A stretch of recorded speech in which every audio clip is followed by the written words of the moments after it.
Hi friends, welcome back to my channel.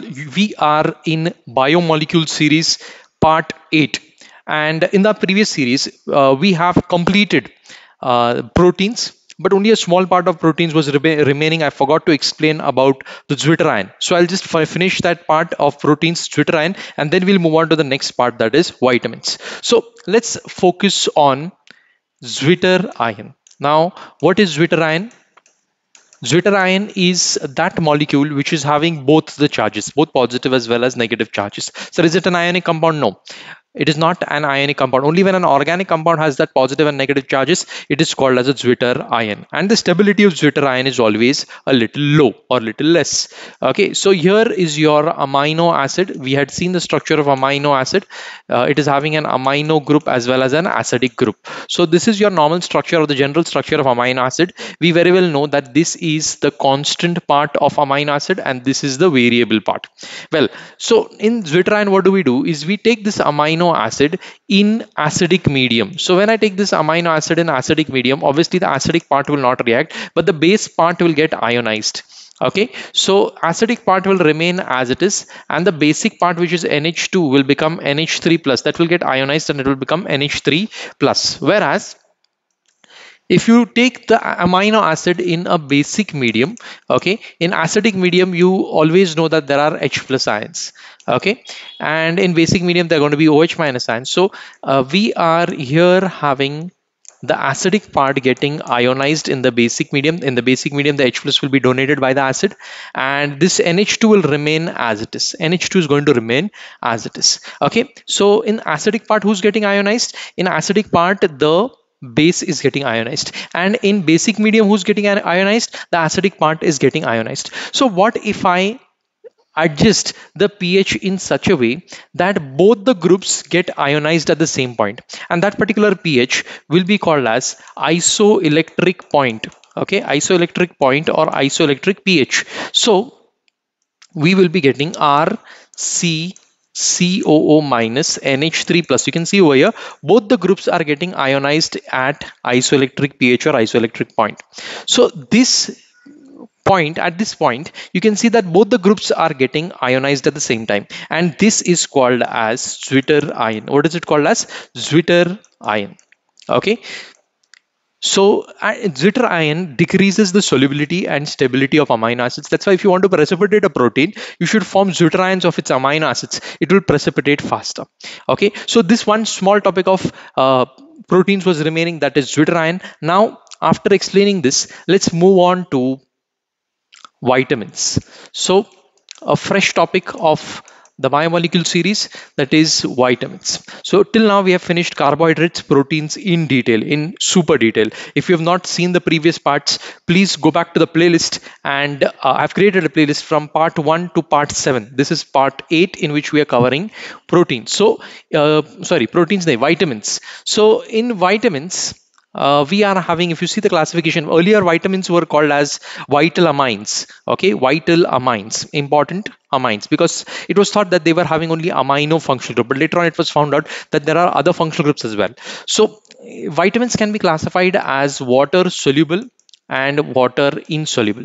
So there are some water soluble vitamins and there are some fat soluble vitamins. If they're soluble in fat, they are insoluble in water. So water soluble and fat soluble. So which are the water soluble vitamins? Water soluble vitamins are vitamin C and vitamin B. So vitamin C is also called as ascorbic acid, present in lemon. Okay, ascorbic acid, vitamin C, is present in lemon. In fact, present in all citrus fruits like sweet lime, orange. Then the richest source of vitamin C is in amla, whose biological name is Embolica officinalis. Okay, so amla is the richest source of vitamin C. That's why it's said that if you eat chawanprash, your longevity will increase and your age will not be shown. Okay, why? Your physical age will not be shown. Why? Because ascorbic acid, vitamin C, acts as an antioxidant. Okay, and you know recently how much is the importance of antioxidants, how much it has increased. So if there is less amount of antioxidants in your body and you are consuming a lipidic diet, something similar to that of non-veg, ghee, and a lot of lipids, oily diet, then your skin will degenerate faster and you look more older than your physical age. See, one is apparent age and the other one is physical age. Okay, fine. So vitamin C is an antioxidant. Okay, if there is a deficiency of this vitamin C, then the person will suffer from scurvy. Okay, the person will suffer from what? Scurvy. Then let's move on to fat soluble vitamins. So why aren't you doing vitamin B? See, vitamin B is a series of vitamins. There is a big series of vitamins. So I'll cover that just after I finish with fat soluble vitamins. Okay, so fat soluble vitamins are vitamin A, D, E, vitamin A, D, E, and K. So these are the fat soluble vitamins. How will you remember these? I'll just try to give you a pictorial way of remembering this. So have you seen an oil brand? Okay, generally a sunflower. It is giving other oils also. Sunflower oil brand. It's famous for sunflower oil. That is Gemini or Gemini. Okay, and if you see the branding of this Gemini or Gemini, okay, so on its packet you will find an oil droplet. An oil drop is falling, and in that oil droplet they've written A, D, and E. If you observe carefully, what you do in this A, D, and E, just add two more vitamins, K and P. Add two more vitamins, K and P. Okay, in order to remember these fat solubles, obviously if they are soluble in the oil drop, they are fat soluble. Okay, and water insoluble vitamins. So vitamin A is called as the retinol. Vitamin A is called as a retinol, and its deficiency will cause xerophthalmia or night blindness. Xerophthalmia or night blindness. Then vitamin D is called as calciferol. It is known to carry calcium to the bones. Okay, so if you are eating calcium, only calcium, eating calcium is not enough. Along with that, you need to have vitamin D so that it reaches your bones and strengthen your bones. Okay, so vitamin D will help you carry calcium to your bones, and that's how your bones will get strengthened. So deficiency of calciferol or vitamin D will result in malformation of bones. Will result in malformation of bones. Then vitamin E is tocopherol, and vitamin deficiency of vitamin E. We see all these are deficiency diseases. Okay, deficiency meaning in absence or in when these vitamin A quantity becomes less, you'll suffer from xerophthalmia or night blindness. It's not because of vitamin A, it's because of absence or deficiency of vitamin A. Then tocopherol will cause deficiency of tocopherol will cause weakness in muscles. Okay, weakness in muscles is caused by vitamin E, that is tocopherol. Then vitamin K is phylloquinone, and if it is deficient in your body, it is going to increase the blood clotting time. The blood will not clot very easily in your body if there is deficiency of vitamin K. So blood clotting time is increased because of deficiency of phylloquinone. Then vitamin P is required for immunity, so it is responsible for immunity. Obviously, if there is deficiency of vitamin P, the person is going to suffer from several diseases because of the decrease or deficiency in immunity. Okay, so these were the fat soluble vitamins. Now let's focus on vitamin B. Okay, so how to remember vitamin B? Vitamin B is a complete series which starts from vitamin B1, okay, B2, B3, B5. So where is 4? It's not there. B6, B7, B9, and B12. Okay, so how will you remember these vitamins? I've made a sentence, a mnemonic to remember these vitamins. It is the Romans. Okay, a simple sentence. The Romans never painted pyramids before Ferguson College.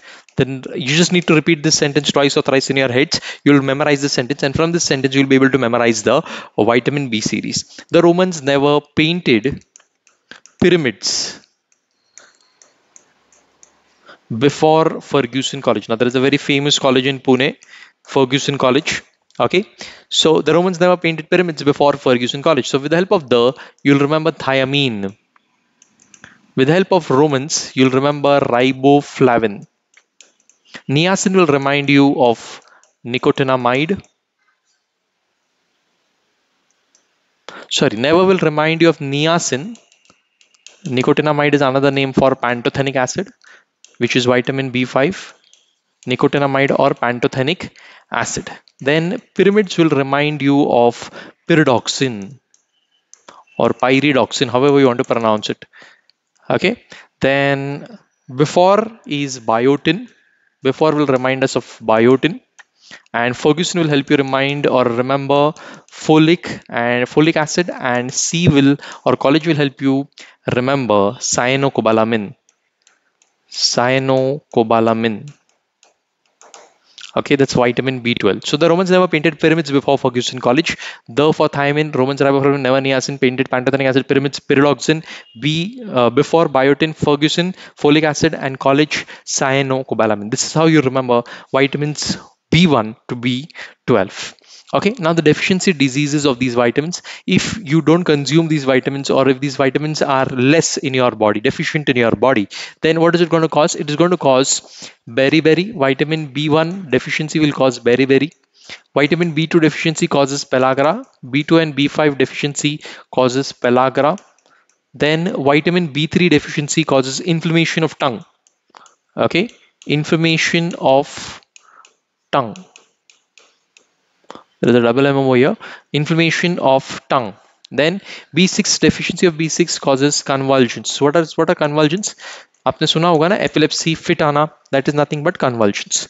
Okay, then biotin, Ferguson, I mean folic acid and cyanocobalamin, all these three are involved in formation of RBCs. So if you are deficient of any of the three, there is going to be decrease in hemoglobin, or there is going to be development of an anemic condition in your body, because B7, B9, B12 are involved in the formation of hemoglobin and RBCs. Okay, so this is the entire series of vitamin B. Okay, fine. So here we have finished with the classification of vitamins. Vitamins is very small, not as big as carbohydrates and proteins.